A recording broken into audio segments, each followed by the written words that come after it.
All right. Hey, thanks for tuning in. This is Santa Barbara Wargaming. This is one of our first battle reports that we're doing with Mark's new setup. Mark has gone full awesome with his tech setup, so we're putting this through the paces.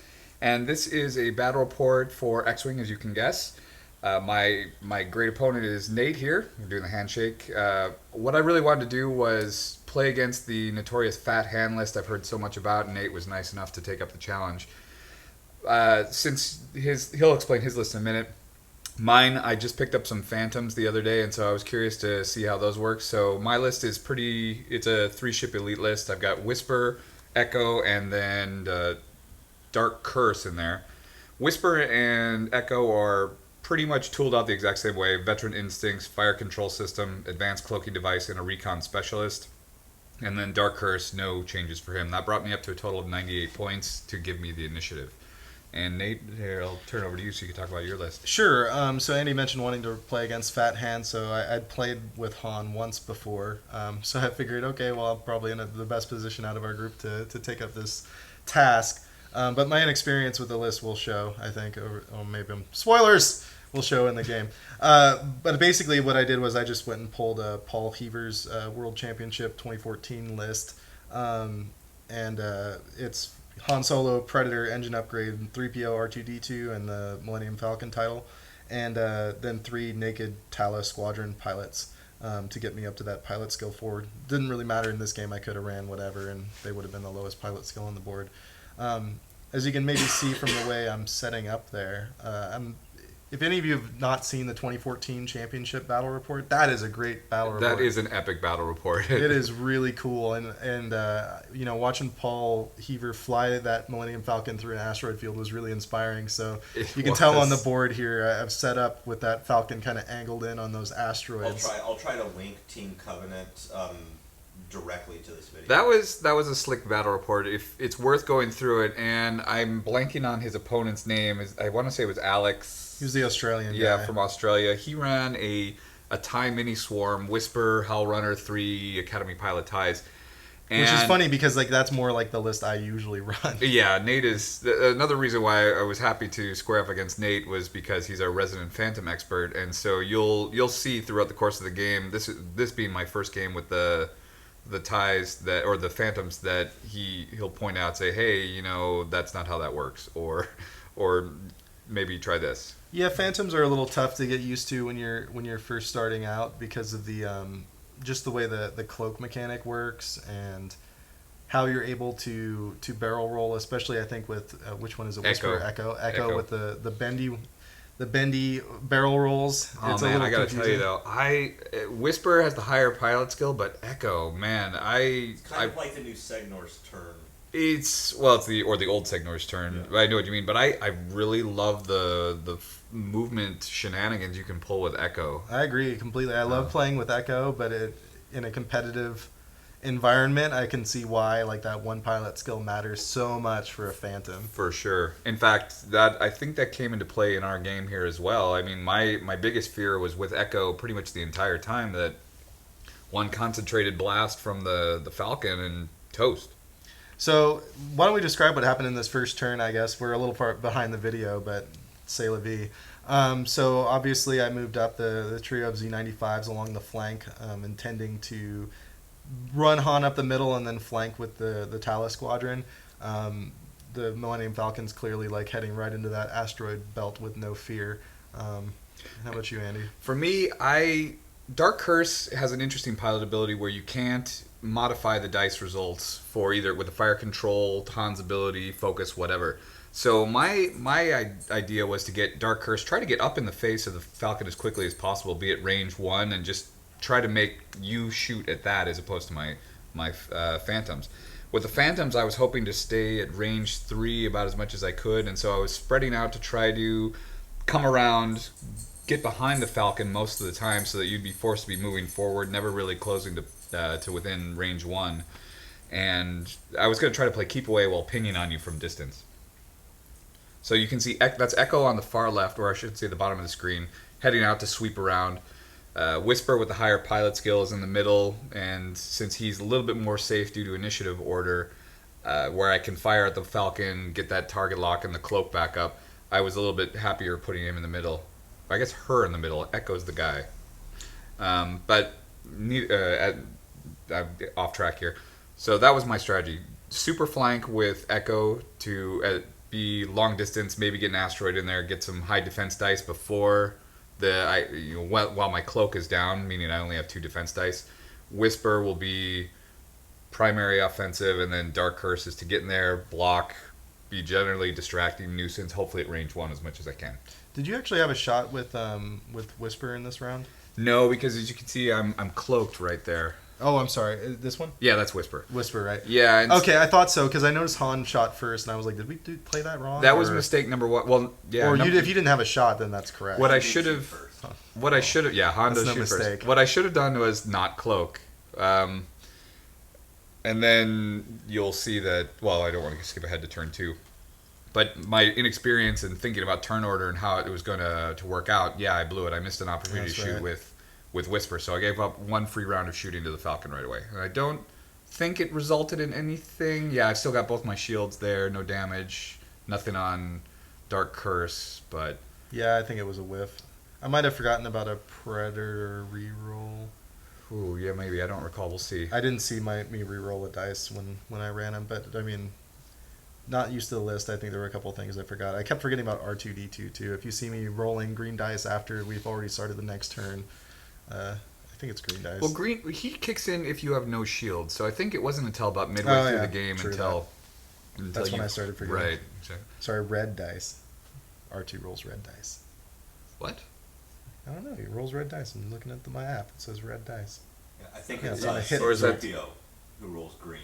Yeah, 3PO rolls green. I didn't forget him. Him I played with before. R2 R2 you roll the red die you have no shields. You roll the red die if you get a shield back. If you if you roll a hit, then you flip up one of your face down damage cards. But I think that most of the time you were okay because you didn't have a face down damage card or anything. Until I was blown up. Tell later. Well, I don't know. Spoilers. Sorry. Man, dude, all the tension just sucked out of here. This is like episode 2, Attack of the Clones, or something like that. Well, we're recording this about a week after we actually played this battle, so. Yeah, it's true. So what I did here was I was anticipating that you were going to try to, maybe do a forward 2 or forward 3. Forward 2 actually. I was thinking you either going to the right or you were going to go forward a little bit. So I thought, I'll just place Dark Curse right there and totally try to block if I can. Yeah, I actually thought you were going to... Well, actually, I didn't figure that you had too many places to go with Dark Curse, which is why I maneuvered the Talas the way I did, figuring they'd all get shots. And 2 damage dice against Dark Curse with no rerolls of any kind allowed is not really going to get the job done most of the time. But, I had to try something. Yeah. And this is... My first thought here was, okay, I'll put an evade on Echo there. We had some debate here.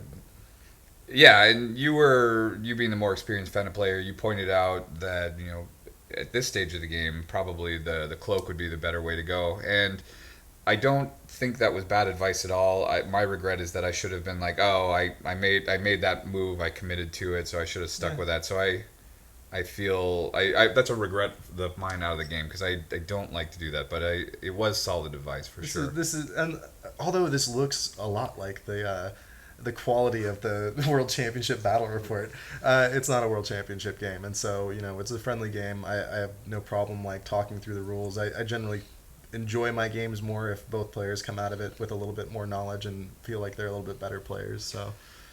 I was definitely I agree with you. It does look World Championship quality, and at this time in the game, we had accumulated a pretty good audience in the room, just sitting around there. There's a couch that's out of an L shape. Well, a couple couches outside. Sad when we went into the actual gaming room, it was kind of sad. There was 2 people in there playing one game. Yeah. But and so Mark has these great light setups and everything, so it looked very much like a high stakes kind of game. This is where Nate totally surprised me. Blasting 4 forward. Yeah, right and through. You can't see me, but I think I start breaking out in sweat a little bit because he's got Whisper at range 1, Echo is way out of fire arc, Dark Curse is totally caught flat-footed. So my plan of trying to kite the Phantoms at range 3, get Dark Curse up there at range 1, fail. I was feeling pretty confident right around this point in the match, thinking, okay, well, you're going to get your damage dice on Han, but he's got the shields and defense to eat it up, and then hopefully I'd be able to put some damage onto Whisper early. And I have 2 focuses here because of recon specialist, so that's why I was like, okay, I'll spend 1 to change those, and it's 4 hits. 2 blanks. I guess 0 with 3PO, knock 2 shields off. Oop, 3 shields. Yeah, I think that's a 3rd hit right over there, but Yeah, hard to tell at this range. 3 hits or 4 hits? Oh, 4 hits? 4. Yeah, that's the case. Yeah, it was a solid shot, no doubt. Then you get your free target lock and recloak. But I still Han shoots even back. Yeah, and I think you. Let's see here. I seem to recall my biggest fear or something like that. It was, yeah. Okay, 3 so hits. 3 hits to start, but then you're like, okay, Reroll. Predator reroll. Oh, that hits, or you're like, I'll spend a focus and turn that. So bam, 4 hits. I've got my 4 dice, and Dun, dun, dun, dun, dun, dun. I believe that's a wham 2 shields down 2 on. shields. Yeah. Even with my focus, so crunch right there. So my plan is starting to crumble a little bit at this point. The fear was starting to Yeah, I was feeling, infect me a little bit. pretty good about things right about here. The decent exchange, didn't really mind losing the few shields on Han to... Shaky camera, that was me. I'm trying to get an angle on it, and unfortunately, I didn't bump the camera, but it was sitting on some thick carpet, sitting on top of carpet, so it was Actually, there was an earthquake that he's not telling you about. Yeah, We California. don't want to scare you. Earthquake, Taylor. Wait, why don't they name earthquakes? They name hurricanes. Well, because it was California, they'd run through the names of... They'd have to be like... Zweiback. Yeah, I know. Or like Mark 3.7, Mark and Run out Andy of 2. names. Yeah, I know exactly. They just cycle through the encyclopedia of names. So here the Talos are going to be taking their dice swings at... I'm going to roll green dice because No, I'll roll red ones.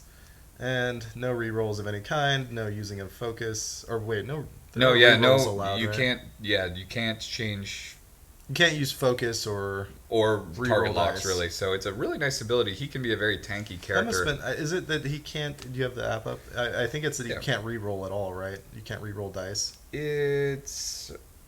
I don't. It's a little bit more wordy than that, but I think that's basically how it boils down to. Let's find it real quick here. Some great apps on the interweb nets if you guys have. Okay, Dark Curse. When defending, ships attacking you cannot spend focus tokens or reroll Right. attack dice. So that's why Han didn't do the Predator on that first round either. So I did get a crit through, it looks like, Yeah. Oh man. early. So.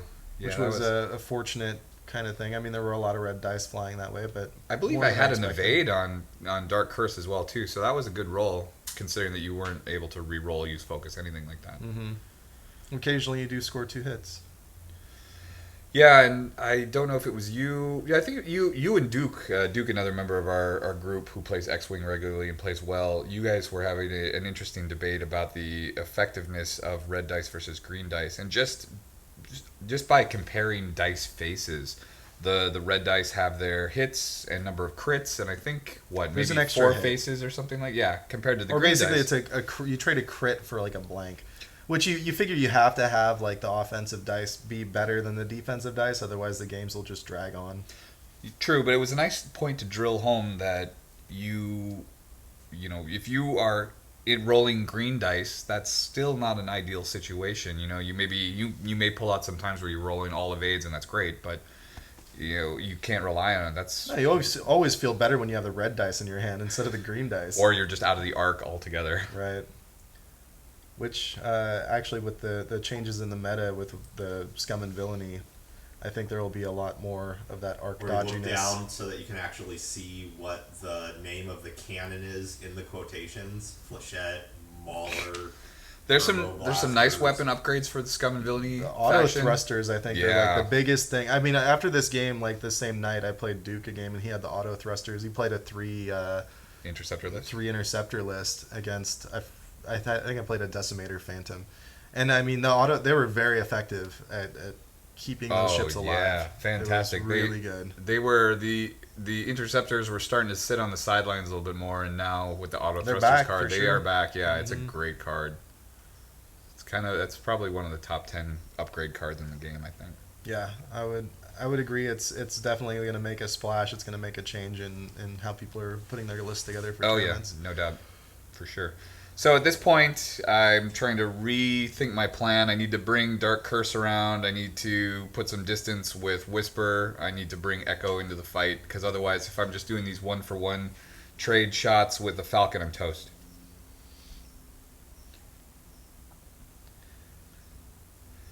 So some Let's see. I think decision I'm making. yeah. Oh, happening. this was Echo, as you can see by the dial.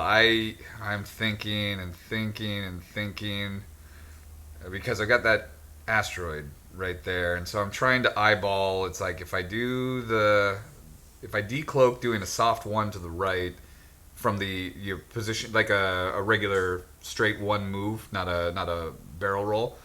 I was trying to think, will I get around that asteroid or not? And I kind of hard to tell here, and I don't know from my angle. I can't remember what my decision was, but that was what I was thinking. The other thought was, it's like, okay, if I barrel roll to the right using the soft one, then I start to run into the area of that other asteroid. So I put some thought into that. I'm slow rolling my Talas.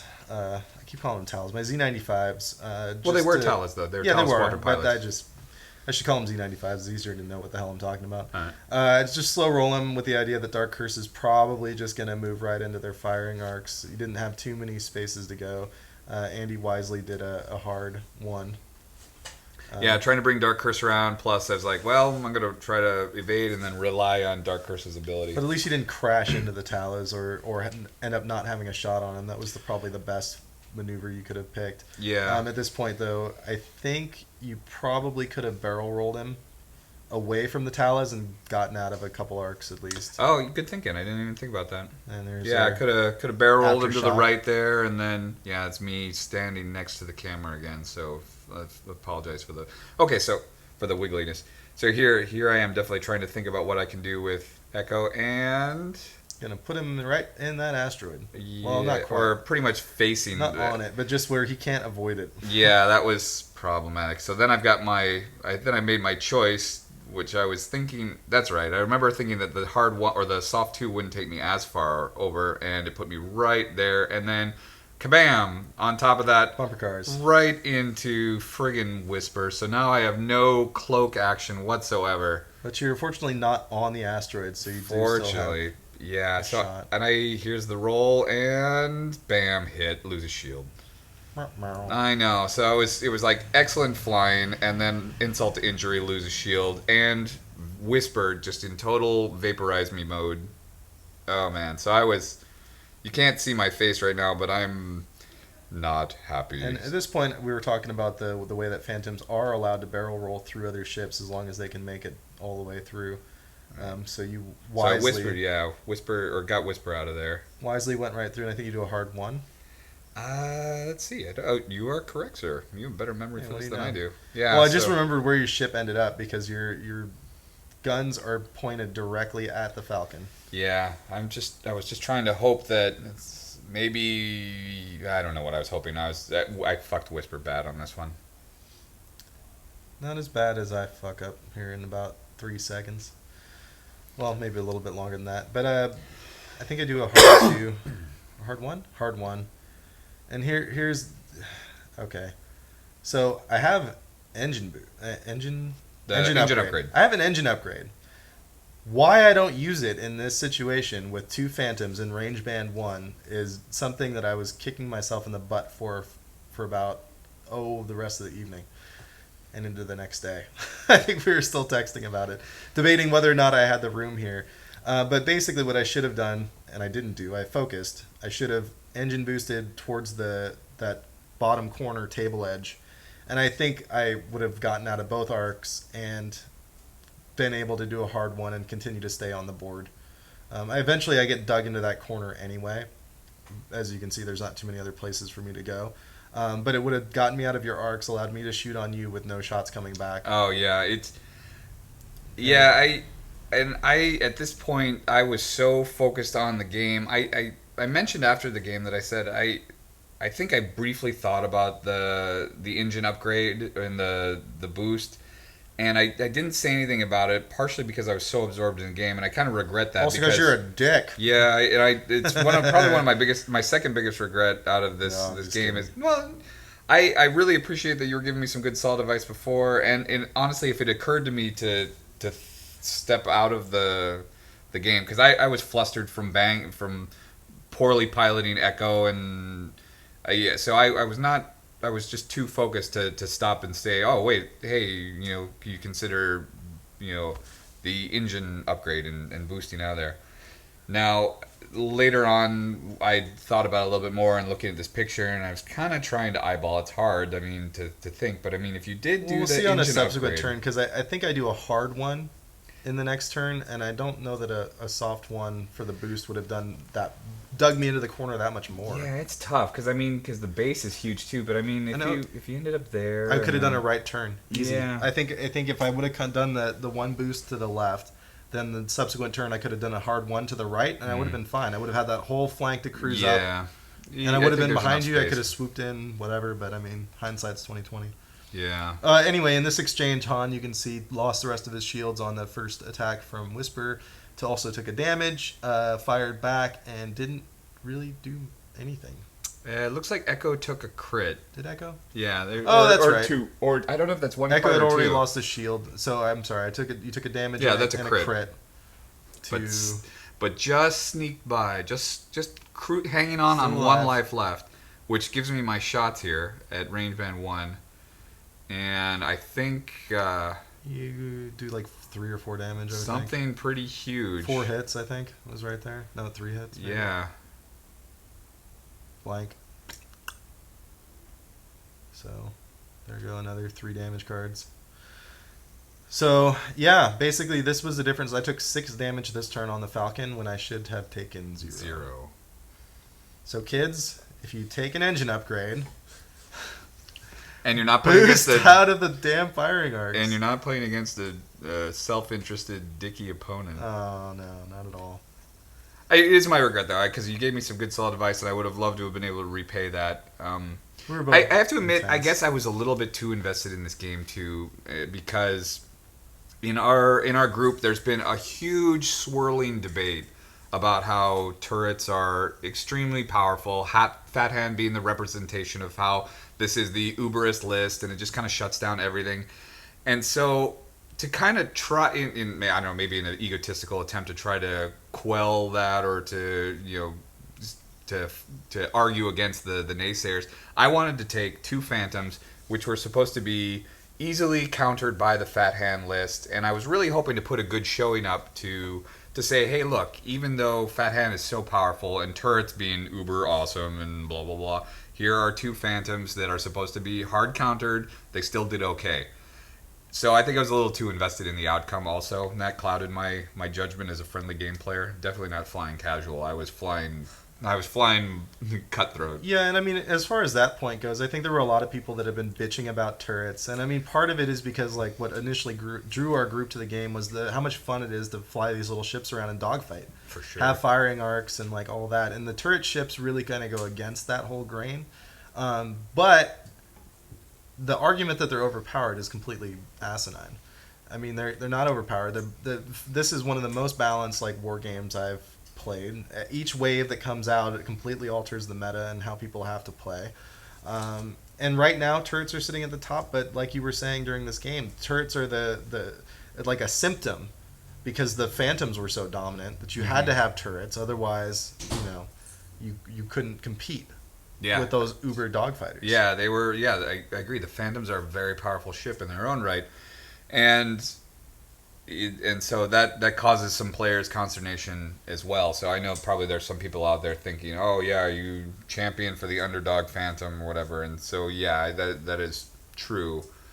But that being said, it's nice to see a game where you can't necessarily predict the outcome just based on the list or who goes first. No, it's pilot skill. I mean, Yeah. not the pilot skill stat, but the skills of the person who's sitting across the table from you. And I mean, I was glad that I at least was able to pinpoint exactly where this all went wrong, and that made this game a good learning experience. But walking into the game, I was under the same impression that, okay, well, I'm flying this Fat Han list that's more or less a hard counter to Phantoms, and I should probably just kind of mop the floor with you. But one bad mistake, and that goes right out the window. And, and it's also interesting too that it was totally player choice as well. And I'm not trying to rub that in or anything, but it seems like there's so many detractors out there of games that are like, oh, the dice gods were against me or something like that. Well, you did have some hot dice. No doubt about it. If you watch these turns up ahead here, instant karma being what it is, for Nate being an awesome player and giving me some good advice, and then me not following suit.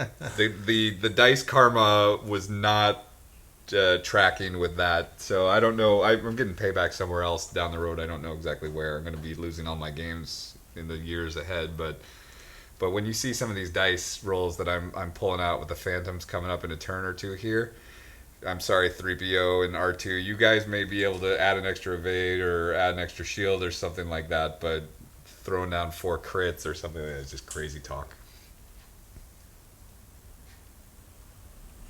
Oh yeah, and we have some extra ships too that are doing stuff. So here we go. I think it was really close. I think we could have called that a bump. I don't think it was close, you're right, but I think we said that was fine. Yeah, it was. I mean, this is one of those games, despite the fact that there's movement templates and the movement is very regimented and really actually quite crisp and fun. The ships are just so fiddly, and I know that there's a method to move ships around so you don't have these kinds of problems, but you can't help but have little bumps here and there. Yeah. And here we are. I'm doing a K turn and land on the asteroid with one of my Z95s and take a damage. Yeah, it's true. I mean, I think we've all seen it over the course of the game. You have some ships that are perfectly parallel to each other starting out, and then a turn or two later, they're starting to diverge a little bit in different angles. And even though they've been doing straight maneuvers the entire time, and it happens. And it's probably like celestial solar currents or something like that blowing them around. It just happens though. So let's see. I can't remember what I was trying to think at this point for the Phantoms. The Z95s and Dark Curse. Dark Curse is, I think, just planning on coming around. Yeah, he's doing a hard 3. The Phantoms. I think my plan was to. I think I was anticipating. Well, derp. The ship was going to go forward at some point, so my goal was to try to be in a behind the Falcon position to be firing, but I don't remember exactly what my precise moves were for that. Oh, and then barrel roll to get behind a rock for Dark Curse. Yeah, but you do move into the firing arc of the leading Z95. Yeah, well, with no asteroid in between us. I mean, it was a toss-up. Very good observation. Actually, I was one thing. I think I mentioned it at that point in the game too, but that was the point where you were just like, "No, that's fine." Yeah, I think at that point I finally came to my senses. I was like, I'm gonna stick with this move. I did it. I'm gonna own it.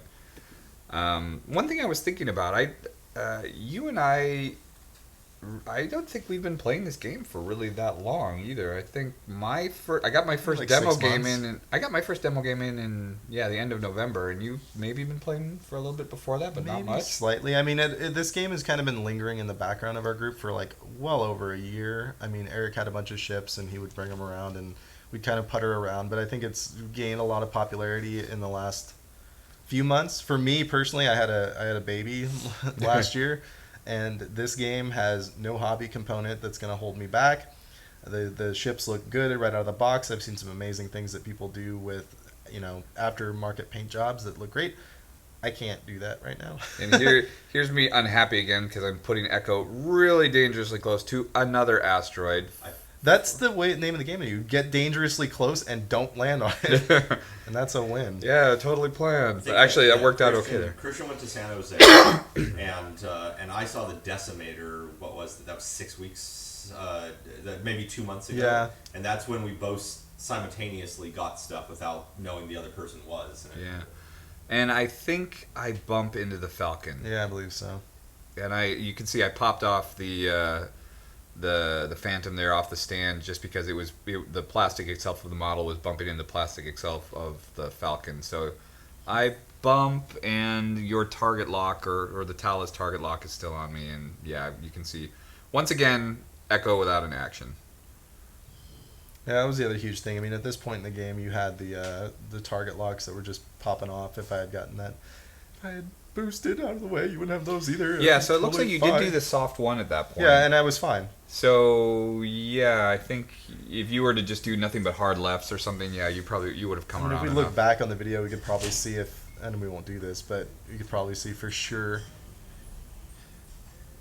whether or not I would have gotten out of your arcs. But you might have still had one guy on me being able to shoot, but yeah. Although I guess what I'm worried about is the reason why I'm worried is one of the last games that Nate, in fact, the last game that Nate and I played was probably about a month or so ago. Roles were reversed. Nate was playing the Empire. I was playing the Rebels. I was running a dash list. Yeah. Oh yeah, it was a good roll. And then I can't tell if those are hits or crits. It might be a crit and 2 hits. So I had regained a shield the prior turn from R2, and then just took 3 damage. Yeah. Anyway, though, Nate and I were playing a really nice, intense game where he had a mini swarm with Vader, I think, or maybe an interceptor Vader in another ship. I was running Dash, Kyle Katarn in the Hawk, and then I had Aaron Kraken in a Z95, and had some great dice rolls early on, put some damage on Vader, etc., and then flew Dash right off the board. I did a soft one instead of a hard one that I should have. I was like, okay, I really want to do this green maneuver to clear off some stress, because Dash being stressed really kind of shuts him down a little bit. And flew off the board, just towed a corner right out, and that was just such a big letdown game for both of us. It was.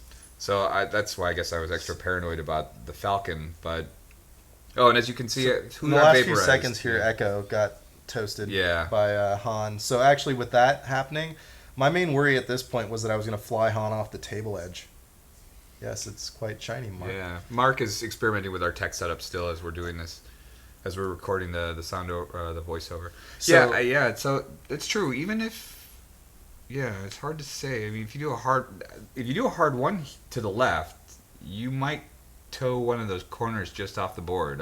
No, I do a hard one to the left and I survive. He's well on the board. Okay. And it's his spatial acuity for me is failed. Then. Yeah, I was a little worried about it, but not that worried. Okay.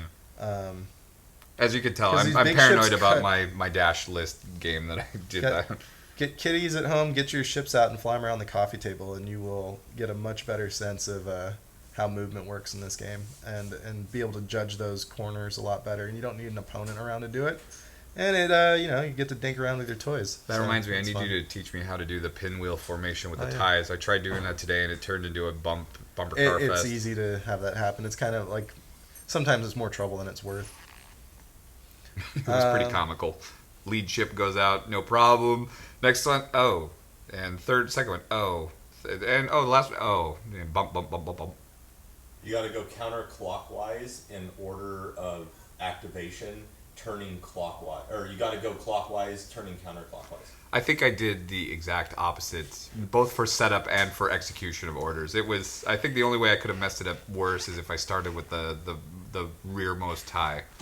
There's just so little. I mean, there's so little space in the deployment zone to do it. And I've gotten it down where I can get it done right most of the time. But in these friendly games, I'll just fly them in a square. Keep them a little bit further apart. Oh, you can see here, even hiding behind Dark Curse or the asteroid, I still took an extra damage there. For you guys have been following along. So Dark Curse has got 1 health left. Whisper has no shields. 1 health left, right? Yep, one hull point left. Whisper has no shields. Echo's gone. So, I mean, at this point, it's still kind of anybody's game. Thanks to me whittling those down.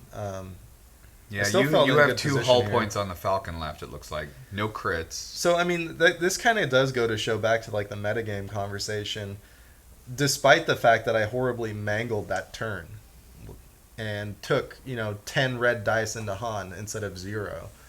The game is still anybody's game. And really, like, with 1 whole point left on 2 of your ships, it's looking probably a little bit better for me at this point. Yeah, it's 1 bullet away, as the Marines like to say. It's dangerous. It's still, I agree, it's totally anybody's game. And the Z95s are now moving in on Whisper as well. So not only do you have Han in the game still within range 3, you have three Z95s that are moving in to flank. And the reason I chose to do this right here was because the Whisper is the bigger threat because he gets to shoot all first. And Dark Curse, actually, one thing we didn't mention, the crit that he took had reduced his damage dice by 1. So we got a TIE fighter flying around that deals rolling 1 red die. I wasn't too worried about him. Yeah, that's true. That's a good point. I mean, 2 red dice is not great to begin with. 3 at range 1 is okay, but yeah, 2 at range 1 kind of is the lame. Unfortunately, his other 2 Talas are Z95s are in pretty bad position. So I was going to do a hard 3 here, but I decided to do a bank because I was afraid of that asteroid that Dark Curse is sitting right next to. That's probably a good choice. You probably would have landed right on top of that with a hard 3. And as I'm learning, it's actually. like it's better even if you find yourself. Sometimes I used to just fly through those asteroids and be like, fuck it. But now I just will fly more conservatively because it's better to keep that ship alive for another turn and take it a little bit longer to get him back into position. That and losing actions is painful too. Oh yeah, not being able to shoot. Yeah, here I was kind of in it. I would have preferred to do maybe a straight 2 with Dark Curse so I could bring him around a little easier, but that asteroid was in the way for me as well, so I was like, okay, straight 3 to try to get past it. Or did I do a straight 4? I might have done a straight 4. Oh. Okay, Whisper decloaks, jumping out of that firing arc of the Tala. And probably going right back in, right? Yeah, probably.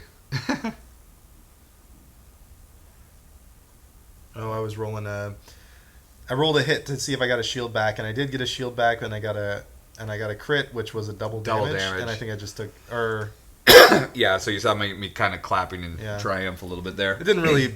It effectively did nothing. Yeah. I mean, I got the shield, which is actually better to have. 2, yeah, but at least for me, I was thinking, all right, 2 hit points. I think there's only a couple places where the Falcon could go. I was thinking about that when I was choosing. There's only one maneuver I have that would not fly me off the board. Yeah, it's the hard one. So I was like, okay, so I should be able to shoot first. Should be able to, hopefully with a focus or the target lock that I had as well. I was like, should be able to put some hits on him. So I was really happy to see that double damage because that just made my job a little bit easier. And as you said, yeah, plenty of room, plenty of space on that hard right 1 there. So.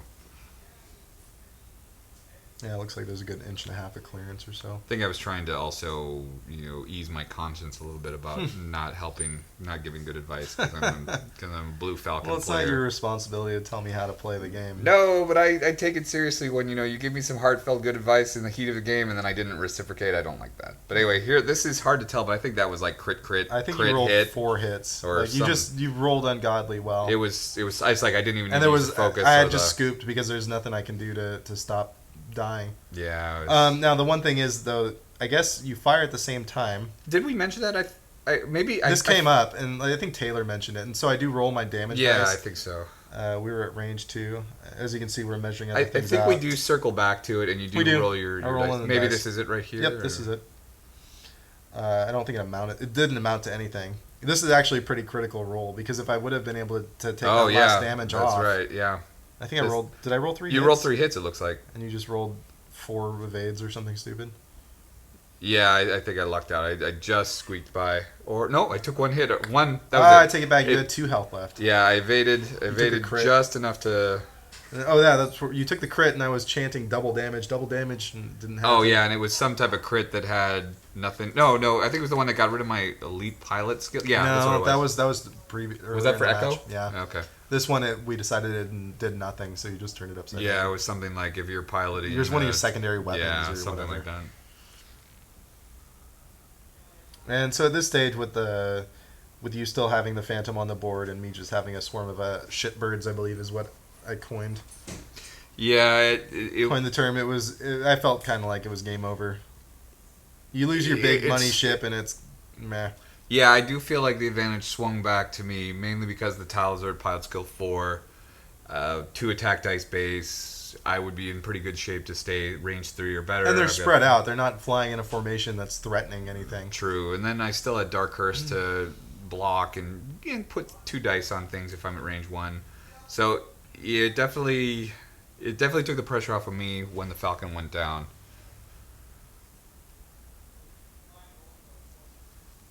And so movement gets a little bit easier when you have ships leaving the board. As you can see, the one Z95's got nowhere to go but through that asteroid.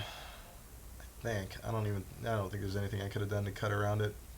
Now you may notice which I should have planned in advance and actually flown him in formation with the other Z95 rather than putting him over there behind that asteroid. Yeah, and for some of our astute players, you may notice the different colored dials for the Z95s. Nate is running one of the Z95s from the Scum and Villainy pack, and by the tournament rules or the FAQ, you're allowed to do that because they're roughly they're the equivalent type of ships, same movement dials, same base stats and stuff. You're like supposed that. to have the cards and the chits though, in order to do it. Actually, and they're different pilot skills. It's true, yeah. The Binyar. I was kind of bummed out about that because the Y wings, the base pilots for Scum and Villainy and the Rebel Alliance have the same pilot skill, and so you can easily just run them and swap them out. It gives it, at least in casual play. Right. But for the Z95s, they're a pilot skill 1 and 3 in Scum and Villainy and a 2 and 4 in the Rebel Alliance. Yeah, so I saw it too. It's kind of weird. I don't know why they chose to do that, but I've got 4 on the way for Scum and Villainy, and I'll fly him with my Rebel Alliance in the Mandan, but you can't take him to a tournament. Yeah, since we're still relatively new to the game and we don't have vast collections where we can run like a swarm of 8 Z95s or whatever, we did double up from our factions a little bit, but I mean, still legal lists all the way around. Just that's if you notice the different colored dials, that's why. Can't even really tell the difference in the paint jobs from this distance. And despite debating. Yeah, exactly. He's a master debater. That's for sure. I didn't realize we could see like our nuts on this recording so well. I know, I yeah. wasn't, this is scratching myself. This one's for all the ladies, that's for sure. And here we go, flying. This was fortunate for me too. Into Andy's butt. Yeah. Are we not doing phrasing anymore? I think that's beyond phrasing. Yeah, that's true. That's not even just a word choice thing. And zipping right through that asteroid, and I think every asteroid I zipped through I took damage from. No, not that one. No. A little bit of karma. Or maybe that's not right. Lucky. I didn't take some insult to injury damage there.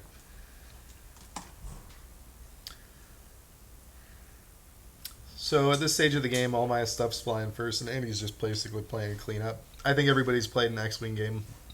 Anybody who's watching this has probably played an X-Wing game like this, where you get to a point and it's just a matter of time. Yeah, in fact, we could do the commentary on it from this way out, but I don't think there's too much more going on. I mean, even though I do spend a fair amount of time trying to figure out what I'm going to do with my Phantom, it was more of a case of what do the rules allow me to do, and I'm trying to understand it for myself just because this was my first game with the Phantoms, and so it's the barrel roll opportunities, or trying to think, do I want to barrel roll and then I forget, do they boost natively or not? I can't remember. I don't think so.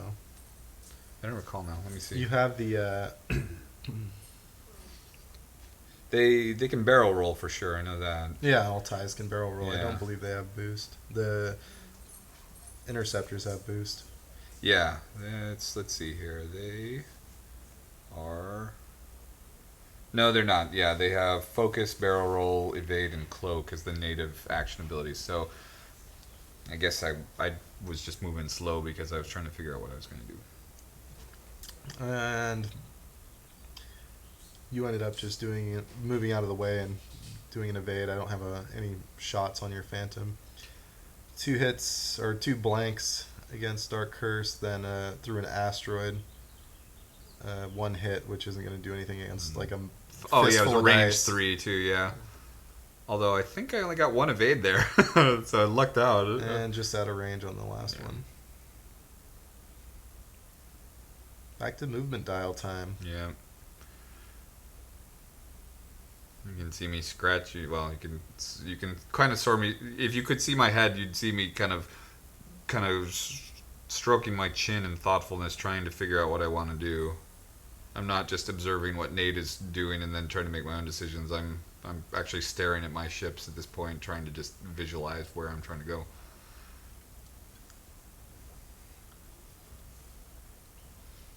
I think I'm doing the TIE Fighter first here.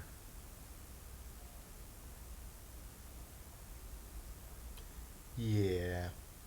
Maybe not. Maybe that's a Phantom since I'm spending so much time thinking about it. So Andy, do you think you're gonna keep running this the list that you ran? I mean, this is a list I've actually run before too with the two Phantoms, just to kind of get a feel for how they fly.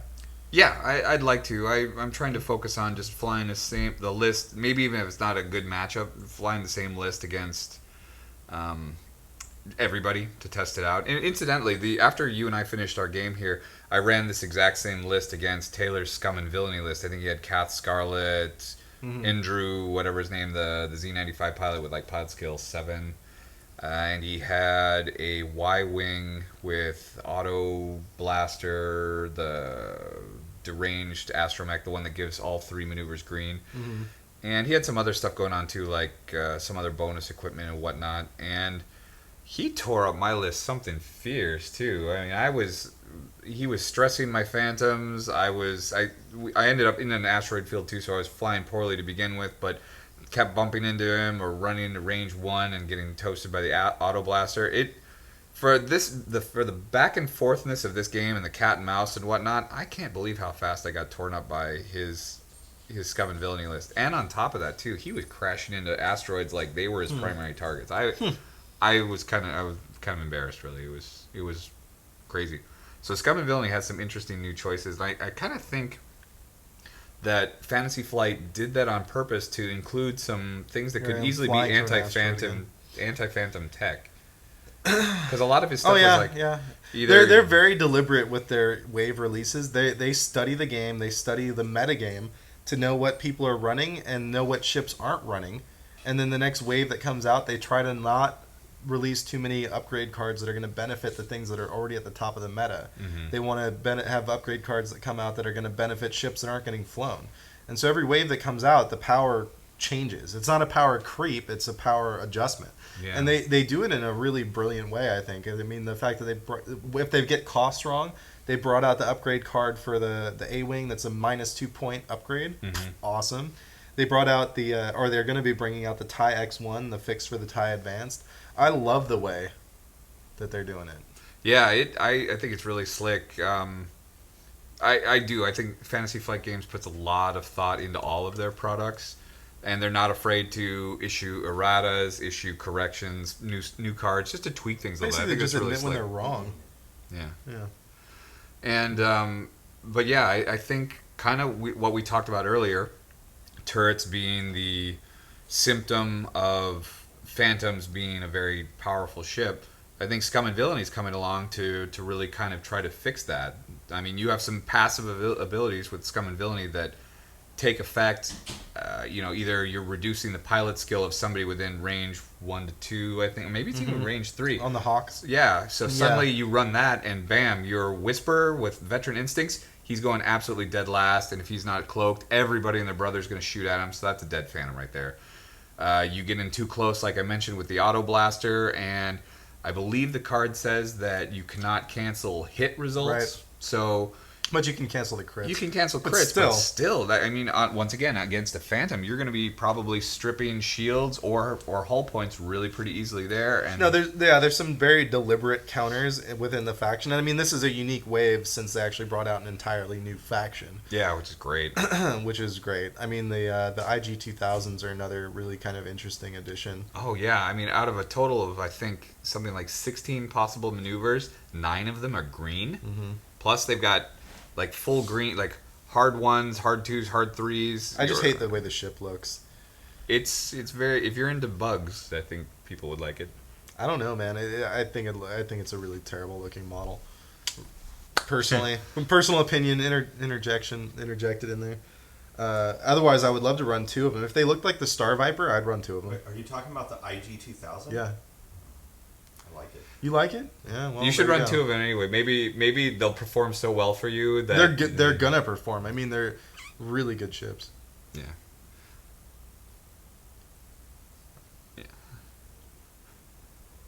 Yeah, they're just not my cup of tea. And the thing that I don't like about it, actually, the main thing I don't like about it too, is like it costs the same as a Falcon or an Outrider, the actual ship, the base is the same size as those ships, but the actual ship is about a third or half the size Oh, I see what you're of saying. them, Yeah. and it's not as finely detailed as something like the Millennium Falcon or the Outrider is, Yeah. or the Decimator. If that ship came out and it was costed appropriately, like the Star Viper is like $13 or something, or no, it's probably like 20.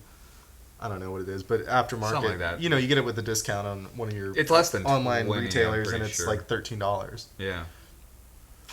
So Yeah, I think the large base for the IG 2000 was because it's so maneuverable. They wanted to kind of hamper it a little bit, and so I think that goes back into their game design. They were trying to find an interesting way to keep it very maneuverable and try to represent the fluff that this is not an actual human or a physiological being pilot. This is a robot that's not going to be subjected to inertial those thrust. big bases aren't as all disadvantage. I mean, yeah, there is a certain amount of disadvantage that comes inherently with having a big base that you have an easier. You're going to bump into more ships, or you're going to bump into asteroids, but you also get a lot more out of your movement.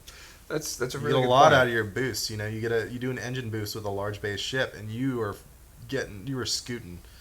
Yeah, that's a very good point. Very good point. There are some disadvantages, but there's some strong advantages as well. So we're still just kind of in the cleanup phase of this game. Although I think there this has is been the a Z95 last, that died. pretty close to the last turn or something. Yeah, I think this is where you roll your ridiculous dice, actually. Yeah, And I think so. I think you blow a Z95 completely up. Yeah, and then I think there's one more round of jousting, and then that was it. And I focus up with the recon specialist to get focus. 2 focus. Choosing your target.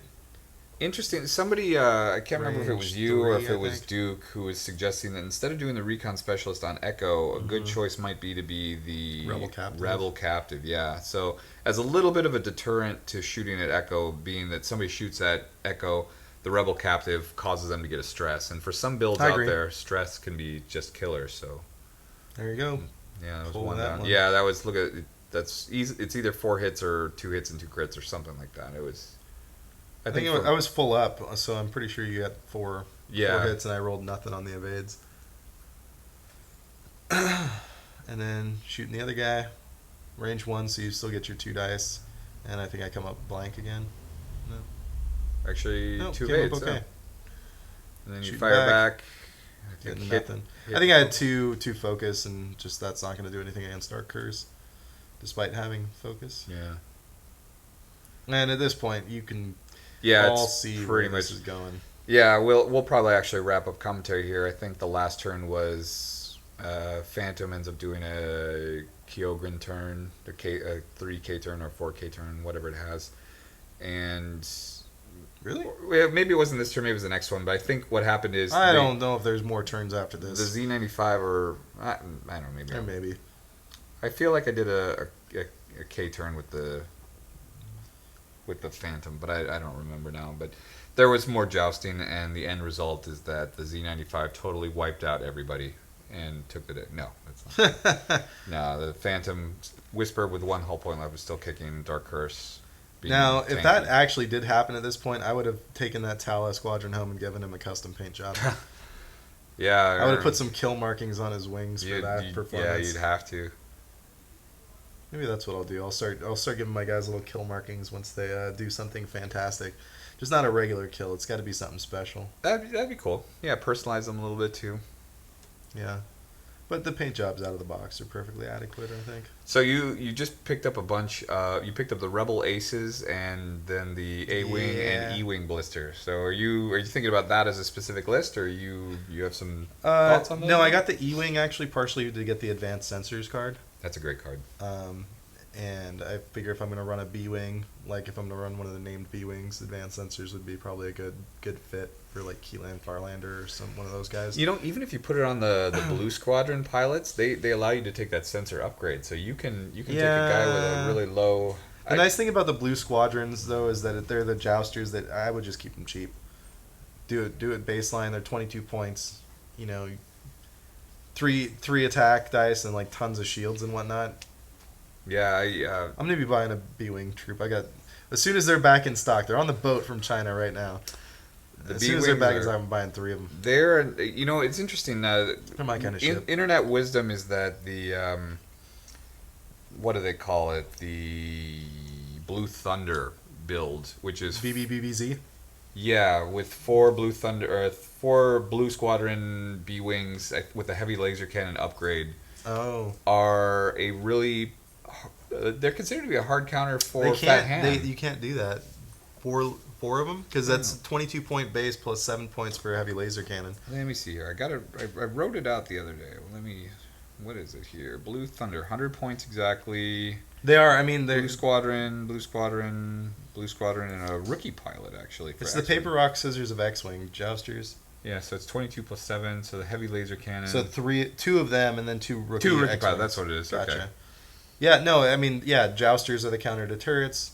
Arc dodgers are the counter to jousters, and turrets are the counter to arc dodgers. So it's just kind of, whoa, God, what happened? Yeah, clumsy. All right, those are all your ships left on the board. So yeah, range 1. Yeah, range 1 at 5 dice, and I think I'm pretty sure this is the finale. there was 3 Grand right finale. there. Can I do it? Yeah, I think Oh you my do God. actually. Yeah, this is right because I did do that K turn. The next round is where. Oh man, there's another round. Yeah, Jesus Christ. I know. Well, you hung in there. You didn't quit. You didn't say, oh, you played it to the bone. Yeah. You had every last drop of fight in you. You squeezed it out. Just like Phrasing. Played it to the. just That like is Edward Norton said. Jesus Christ, that was phrasing. in Skinny the hat. guys, Squeeze they it. go to the nut.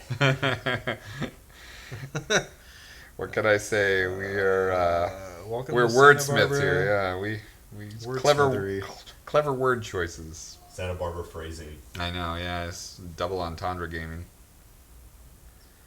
I don't know what's happening. Oh, Andy's lamenting over his move. Yeah, once again, I think probably the reason why this game is as long as it is because Nate didn't impose a time limit on me. Nice guy that he is. If there was any type of tournament timing limit or death Would you clock say or that something, it was long and hard? it was hard for most of it, but after the end, it started to Get a little. yeah, it started to It started to ease up a little. yeah, it Okay. stopped being quite as hard. I'm horrified.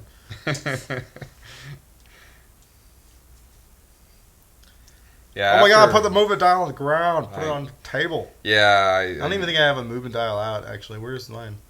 Yeah, you. Did I just decide I Patience was of gonna, a Buddha. I think. Oh no, actually, you're still thinking too. Well, yeah, maybe I you're think like I was just gonna stay put.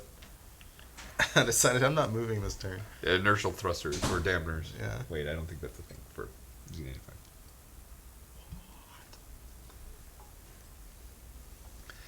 What? All right. 2 minutes to go, and maybe some of that, and probably 2 minutes 22 seconds to go, and probably 2 minutes of that is me still futzing with my dial. So I apologize. You can just fast forward this part. Yeah, exactly. Oh, wait, no, Skip- no, no. skip to the decision. end of the video. Decision. Oh, I actually, maybe this is kind of interesting. What I was really debating about is you can see the position of Whisper to the board edge, and I was thinking, okay, maybe for an arc dodging point of view, if I do a barrel roll to the right, I might Fly have off enough. the table. Well, that was my fear, but I was like, I might have enough room to be able to get over there. Eventually, what I finally decided was, no, that's not going to be a viable option, and that's why I was like, okay, I'm going to do the K turn. So, because otherwise I was going to do a barrel roll and then maybe do like a hard one or something, hard one to the left. But I finally decided that no, I probably can't do that. So I'm going to do decloak straight ahead with a 2 and then a 3K turn. And what you'll see here is I'll talk to Nate, say, hey, I wanted to do this. I'm declaring my move right there, but I want to see if I was actually right about this. And, the barrel roll. Nate was like, sure, go for it. There it is. There's the 2. Pretty obvious that I would have flown right off the board. So that's why so Nate was cool to let me do it. So that was why I was deliberating with that movement so much. And then there's the K turn right there. Kroigan turn. Yeah, how do you pronounce that anyway? I don't know. even know. Kragan. Yeah, Auto Parked by Kragan. And then Dark And Curse is you're doing still something. got 4 dice, even though you're range Yeah, I 3. know. Glass cannon. Meow. And here we go. 4 hits. Yeah, something like Pretty sure you roll. and something then like that. roll Yeah. again. Oh, I had a target lock on you, so Yeah, insult to reroll that. injury, and boom, another hit. And I think that was it. Good game. There you go. All right. Well, thank you for tuning in. Hope our commentary was interesting. Any comments, throw them down on the board or make your comments below. We'll try to answer them. And Nate, any closing thoughts? May you roll poorly. Oh, man. Very true.